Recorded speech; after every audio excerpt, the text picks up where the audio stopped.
Hey guys, welcome to another Hunter video. I'm a Night Elf Hunter on the Whisperwind server, and here we are in Obsidian Sanctum, and there's Sartheron, and behind him is Tenebron. So we're here to attempt Obsidian Sanctum with one Drake. Now this is with a pug group, so bear with me. We won't really wipe in here, but it is a little sloppy. So first, we're gonna start with misdirect onto the main tank, and we're gonna tank Sarth to the upper left corner of the little island here. Now, I have already done Obsidian Sanctum, a video guide of it, and Obsidian Sanctum +1 has gotten fairly easy ever since the new expansions and the new gear, and it's very puggable. So I'm gonna take this opportunity to instead talk more about hunter tips. Now these are mainly generic for Beastmaster hunter tips, but I'm sure they could be used all around in terms of what you can do with a hunter. So first off, let me just explain what OS +1 is. Well, you have to first fight Sartheron, and then you have to fight the drakes that you leave up. And for this one, we still have to mine the lava waves and the adds that come up. But with Tenebron, when she lands, you have to immediately, all DPS, start attacking her to take her down. And what she will do is, she will cause that blue ring of death. So make sure you stay out of that. Make sure you stay away from the fires. And also, she casts little dragons, and you have to make sure they're off-tanked. But other than that, just take her down, and it's fairly easy. And here, let me start with some hunter tips. So as you just saw, I just threw down an explosive trap because all the little adds are right beside me, and I might as well use a 1.5 second cooldown to just throw up some traps, do 1000 damage plus dot damage to every single add that's around me, so that'll boost up my DPS by quite a bit. Also to help kill those little adds. And another tip for volley.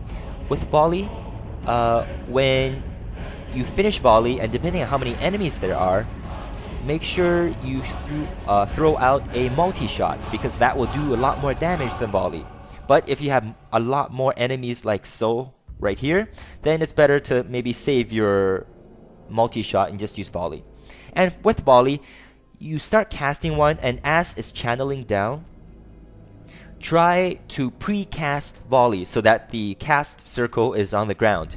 And what you do is you don't wait until the cast or channeling bar disappears. You wait until the green bar disappears, and right at the exact second that you see that, you press down the button of where you want to volley next. Because the time between when your hand hits that button to cast the volley and the actual volley going down, there is a few seconds between that, so you don't waste any time not volleying. And with your pet, in terms of Obsidian Sanctum and a lot of other places, Master's Call is a very important skill, just to keep your pet alive, and this is especially important for Beastmaster hunters, because Master's Call will immediately call your pet towards your location, and when you do that, after your pet's right beside you, hit passive, and so your pet is not attacking anybody. That way, your pet doesn't take any damage, and it's safe and sound. And as you can see, on the ground beside my spirit beast is another spirit beast, Gondria. Now, unfortunately, their owner couldn't really handle the pet and, multitask everything. And right now, he's fighting the entire battle with 50% of his DPS gone. So that's very important to keep note, and you have to have very good pet management in order to be a good and efficient Beastmaster hunter.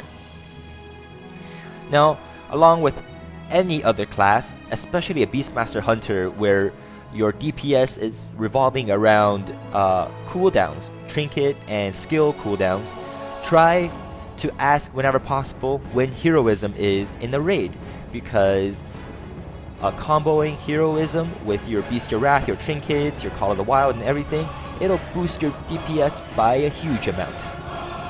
Here we go, another Master's Call. and then set to passive, and so my pet doesn't get hurt.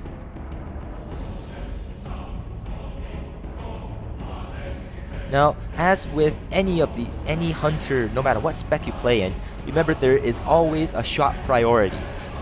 Now, with any hunter, your shot priority is your kill shot, because that's your most powerful damage shot, and you want to do that as much as possible, because the window for kill shot is only when the mob is at 20% or less, and you don't want to miss any second of that opportunity.